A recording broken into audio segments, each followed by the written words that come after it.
Su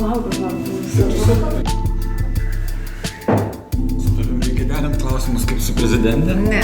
Nereikia? Žinai, kaip pas Tai čia, prezidentą. žinai, iškarpysim, jeigu. Užduodi klausimą ir sako, šitas klausimas buvo nesiderintas. Labas, Agne.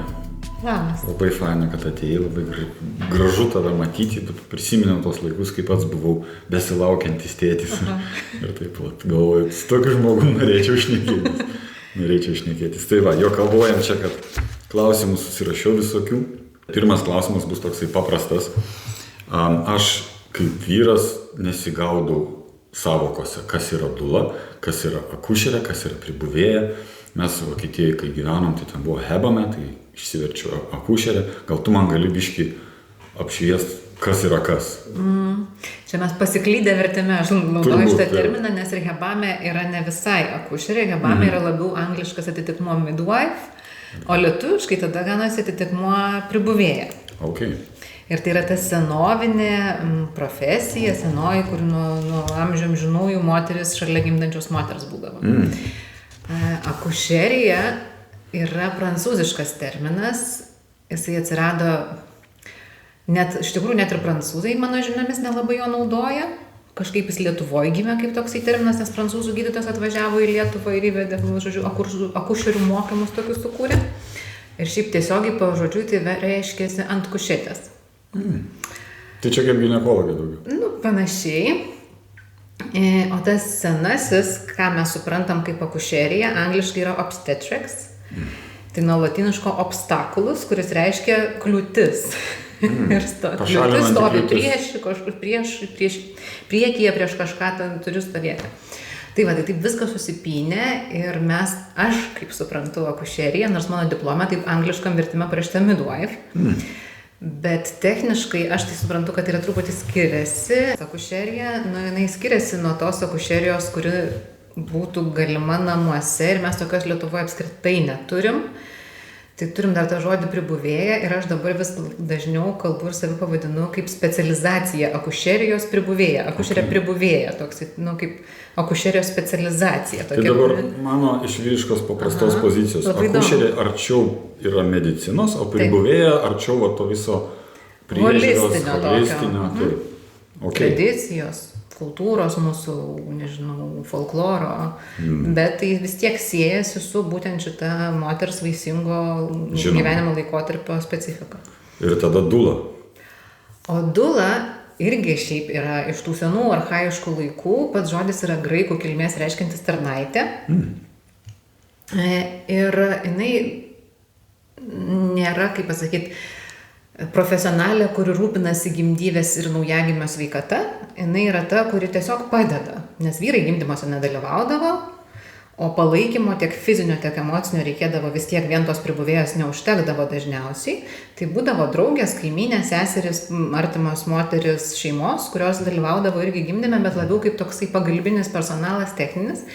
Ir Lietuvoje dulos atsirado dėl to, kad praradę tą tokį holistiškumą akušerijoje, atsirado ertmė santykio su medicinos personalu, nes mes išgimdyti atvažiuojam, pirmą kartą to žmonės pamatom.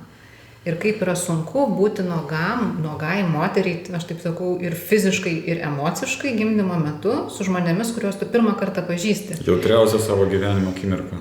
Ir protas tai supranta, kad tai yra jų darbas, tai yra jų kasdienybė, tai tie visi aparatai, kuriuos aš matau pirmą kartą gyvenime, jie yra dėl mano ir dėl mano vaiko saugumo, bet mūsų senosios smegenys primityviosios, kurios yra ypač reikalingos, kad gimdymas vyktų sklandžiai, kad jos veiktų, jos nepriima tos informacijos, nes tai mato žmonės pirmą kartą gyvenime ir prieš juos aš dabar turiu būti ir fiziškai, ir emociškai nuoga. Taip.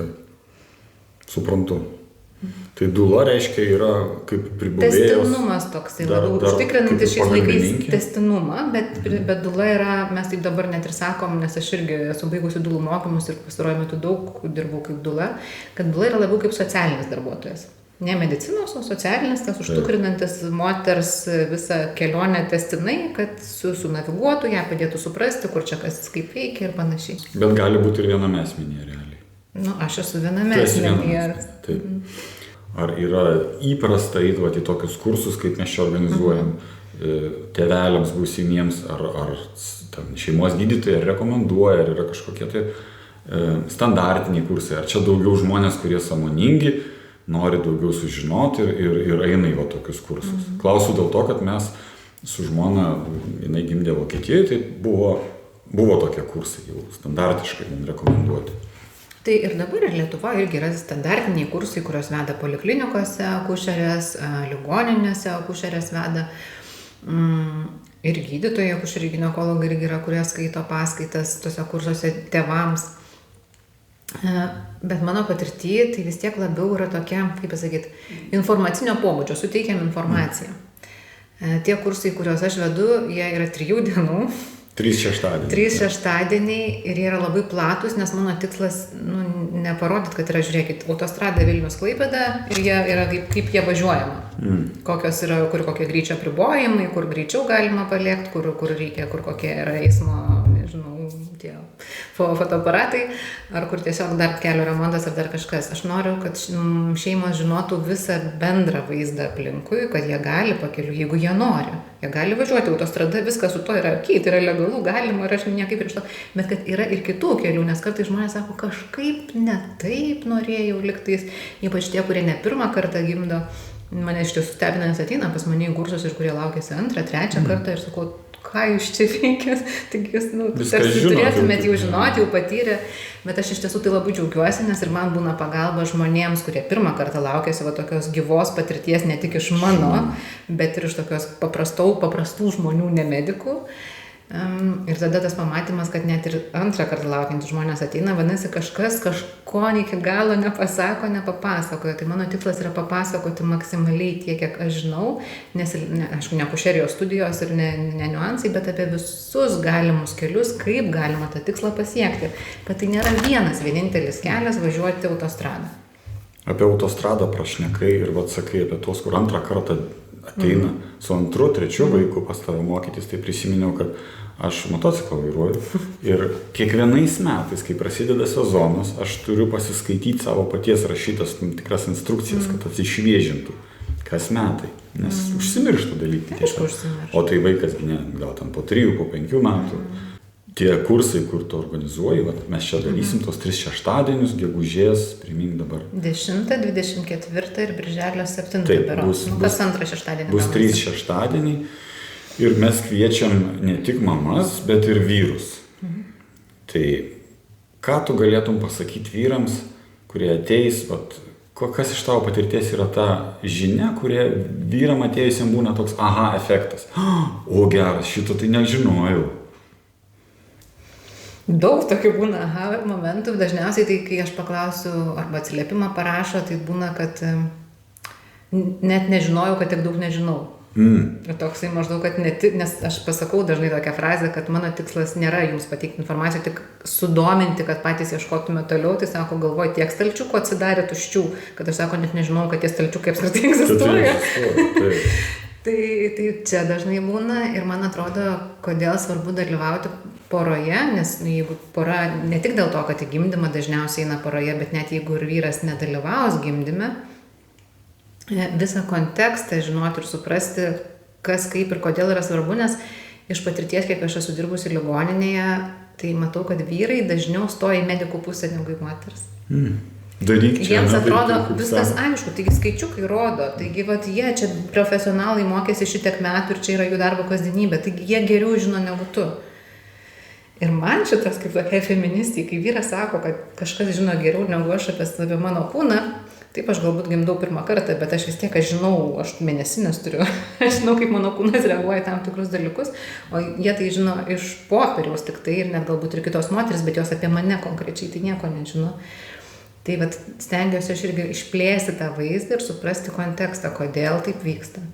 Man labai visada pačiai svarbu rasti atsakymą tą gilų į kodėl.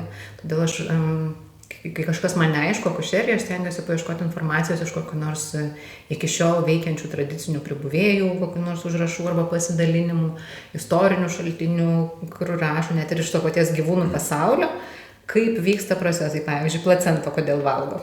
Tai man čia toks irgi, nes kai yra žmonių, kurie atsigert nori, nevitiškai. Ir tada klausia, tai kaip čia su to placentos valgymu? Ir aš tada gyvūnai, o kodėl gyvūnai valgo placentą? Klausyk, kada tu vyrams, kaip tu vyrams iš vis aiškini? Sako, dalyvaut man gimdyme ar ne? Tai vat, kaip tu jiems, kokia tavo pozicija? Nes turbūt nėra vienareikšmiška. Nėra vienareikšmiška. O aš visada klausiu, kaip tu nori. Iš tikrųjų, va taip nuoširdžiai gelmiai noriu, ar yra visuomenės spaudimas? Labai gerai. Ir jeigu yra kažkokia abejonė, nežinau, tai sakau, tai labai gerai. Nu, tai jeigu yra iš karto konkretus atsakymas, noriu, yra labai geras atsakymas, jeigu iš karto yra konkretus atsakymas, žinau, kad norėtų, bet aš tai nenoriu, irgi aiškiai žinau, kad aš tai nenoriu, irgi labai geras atsakymas, bet kai sako nežinau, tai sakau, žiūrėk, yra visada galimybė, yra tas išėjimas, yra duris už nugaros, tai nėra taip, kad tu įeisi ir jau tavęs niekas iš ten nebeišleis. Tu gali nueiti, nes tikrai didžiąją dalį laiko ten nebus nieko, nei kvapų, nei garsų, nei kažko, kas išneša. Gali būti į pabaigą ir tada turbūt tas išnešimas nutinka, kai esi nepasiruošęs, bet jeigu žinai, ko lauktis, ko lauki, kas gali nutikti, tai didelė dalis vyrų sako, man užteko žinoti, kad yra tas išėjimas, kad aš galiu išeiti, vien tas žinojimas mane ir išlaikė ir aš išbuvau ir man buvo viskas okei su to, kad aš išlikau iki galo, vien dėl to, kad žinojau, kad jeigu ką aš galiu išeiti ir mes esam su moterim apsitarę tą, kad viskas okei, jeigu aš išeisiu ir jai bus ir kad jinai tai irgi priima. Mano Rasa, kai gimdė, tai labai aiškiai man pasakė Hebame, sako, Laimonai, tu gali bet kada išeiti ir tai nėra tame nieko gėdingo, taip. Nes jeigu tu čia tapsi našta mums, nualpsi ten ar dar kas nors, tai, jokio heroizmo tame nėra. Ir dar aš nuo savęs galiu pridėti kaip 2 kart tėtis, kad iš tikrųjų ta vyro rolė paskui, kai grįžti namo, su mažiuku yra labai svarbi. Tai ten tas simbolinis pabuvimas. Virkštelės perkirpimas. Taip, tai čia yra aišku svarbus momentai, bet ta rolė, jinai išsitėsia į 2-3 savaitės, ta itin svarbi rolė. Įdomu. O ką seneliam, apie senelius dar šnekam, ar ne? Šitie kursai sukurti kaip šeimai ir ne tik tai branduoliniai, kaip mes dabar gyvenam 2 asmenų dažniausiai šeimoje. Ir tai truputėlį didesniai šeimai, tai man atrodo svarbu įtraukti ir senelius.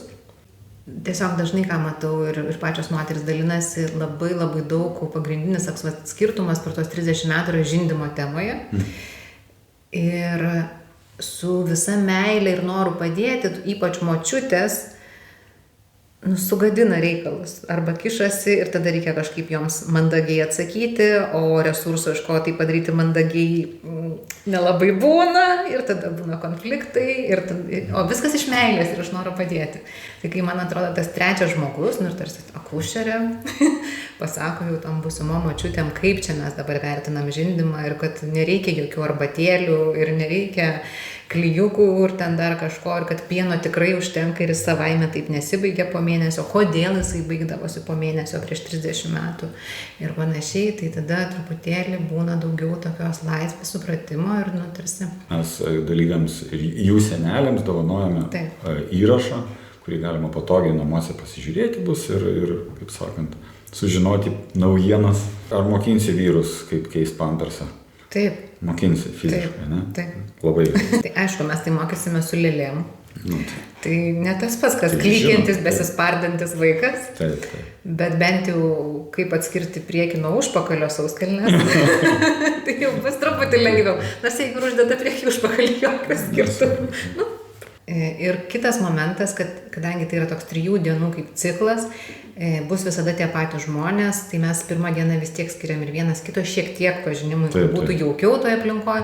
Ir aš tai turiu svajonę, kad tada tie žmonės susijungsime kokią nors Facebooko grupę ir bus pagalba vieni kitiems net ir jau po to, su istorijų pasidalinimais, su kažkokiais, nežinau, kontaktų nukreipimais, pasirinkti specialistus po gimdymo, vaiko priežiūrai, būrelių ar dar kažko.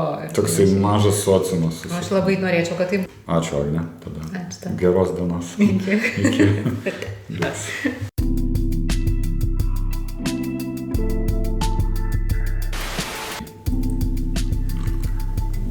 Ką mes turim, suprantam, kaip